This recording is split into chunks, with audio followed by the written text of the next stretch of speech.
I made this beautiful and unique soap with a layer of African black soap in between in response to the crazy layers challenge that we had to do for the Soap Challenge Club. How in the world was I able to create this design? Guys, if you want to see how I was able to accomplish this soap, stay tuned for the rest of the video.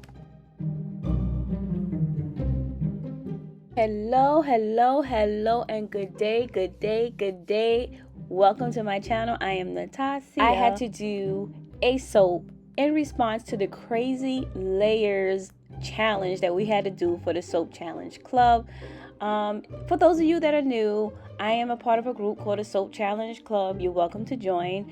And every month we do a new challenge technique. It's usually a different soap technique that we apply to the soap. And then sometimes we have contests to see, if we win prizes. But it's a awesome way to learn new techniques and share information with other soapers.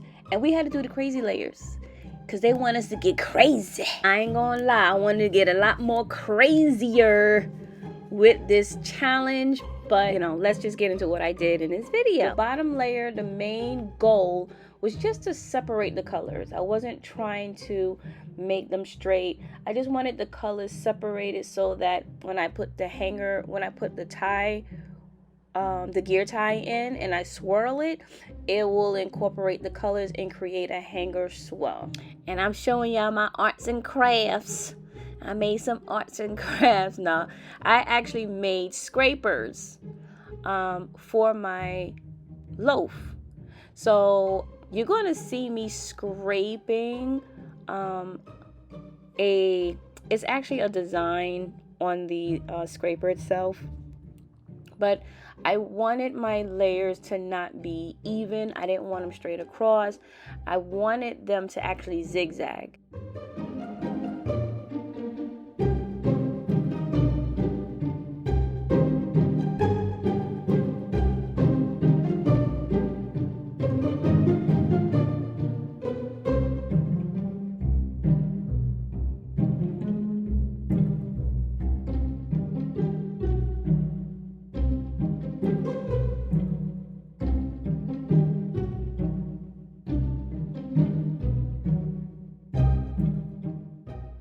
The Crazy Layers challenge was a beginner challenge. Each layer had to be a different technique. So there's so many different techniques that we've learned over the years with the Soap Challenge Club. So you had to just pick a technique, and each layer you want to try to illustrate that technique. So it wasn't like willy-nilly, you just dump a bunch of colors in and make a crazy soap. You actually had to show a technique for each layer, which I thought was very interesting. So my first layer, I chose to do the Hanger Swirl. The second layer, I chose to do the In the Pot Swirl. The third layer I chose to do was the Ombre swirl technique.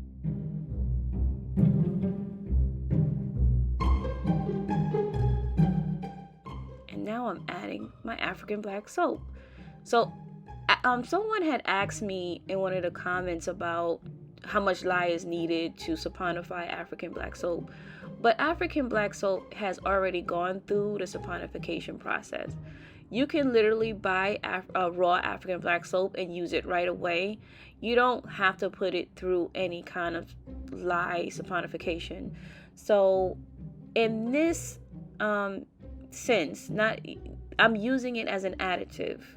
I'm actually just using it as an additive to combine with my my soap batter.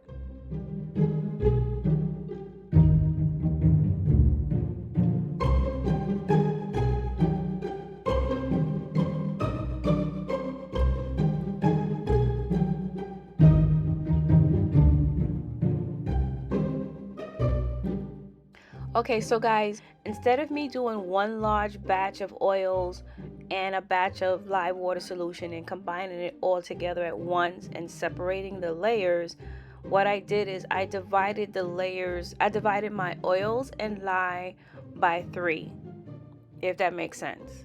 So that when I was ready to do each layer, that's when I've added the lye and combined the oils and combined the colors and poured the layer. And the main reason why I did that is because each layer, because it requires multiple colors and blending and scraping, by the time I get to layer 2, that soap is going to be all starting to get solid. And I wanted it to stay as liquid as possible for each layer because I wanted the actual technique to show.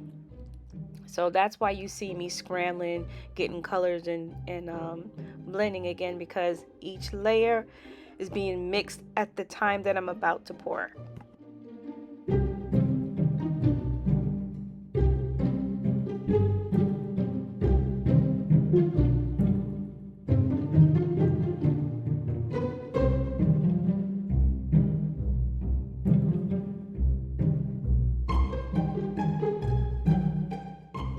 Now, the one thing I wished I did differently when doing this second layer is I wished after I created these little rings, I wish I let it sit just for a couple of seconds, maybe 30 seconds, and give it some time to get a bit thicker.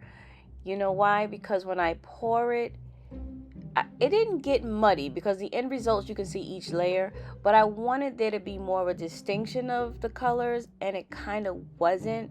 It wasn't really what I was going for. I wanted this to be a bit more detailed. I didn't want it to get too muddy, So at the top it looks muddy, but what I realized is that when I actually started to scrape this layer, you start to see the different colors. But I still wished I waited a little longer before I poured this layer out. And of course, this is the layer where I didn't orient, I didn't turn the scraper in the right direction, and end up getting 2 dividing layers that were going in the same direction, but that's okay. I wanted the African black soap layer to be a bit more liquid, so it would just lay and get solid. It was a bit too solid, so when I laid the layer in, it was kind of scraped, it was kind of moving against the stagnant underneath layer. It still came out okay. It's just that now all my activated charcoal is mingling with the African black soap, and I wanted it to be distinct. But that's just the way it is sometimes.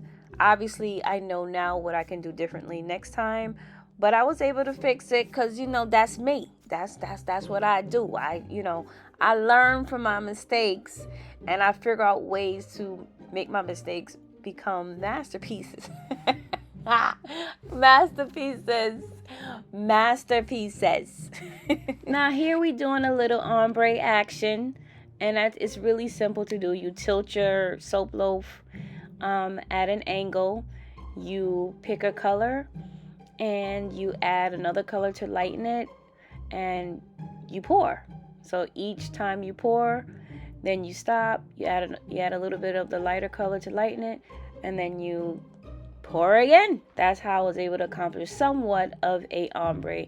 It's better to do this technique when you use the whole loaf, because then you can really see the transition of the ombre color.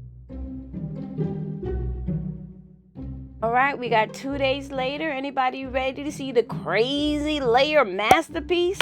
Did I get crazy? All right, now hold on to those ashy elbows. Okay, got a lot of cleaning up to do. You clearly see the 3 different techniques. The ombre layer came out really nice. I like how the purple and the turquoise and the white going into each other.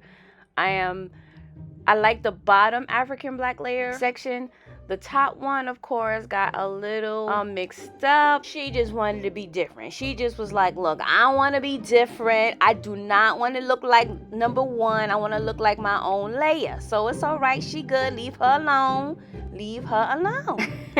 You know what I'm saying? She art. Her name is Abstract, okay? So leave her alone. Mountainous, unicorn mountain, terrain, dirt kind of vibe, like, what I'm trying to say. So the soap came out very unique, and I'm not mad at it. I always wish that I could have did this and I could have did that. But you know what, guys, soap making could be so much fun and entertaining. And so this is what I came up with. I think I end up calling this soap Unicorn Mountain, something like that. But I enjoyed the process. Now, I hope you're taking care of that beautiful skin of yours and protecting your energy like I always say. Watch some more of my videos, you guys. Happy New Year, and I will see you in the next video. Until next time, you guys.